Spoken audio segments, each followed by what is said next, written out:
അതിലോലമാർദ്രനബിവദനം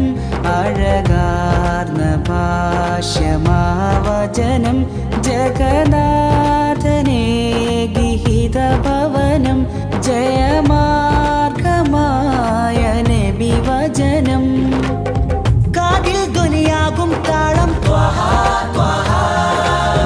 അകതാരില്ലലയായുയരും ശരറാന്തൽ കൈകളിലേന്തി കൂരിരുളിൻ തോട്ടത്തിൽ പ്രഭവിഷിയു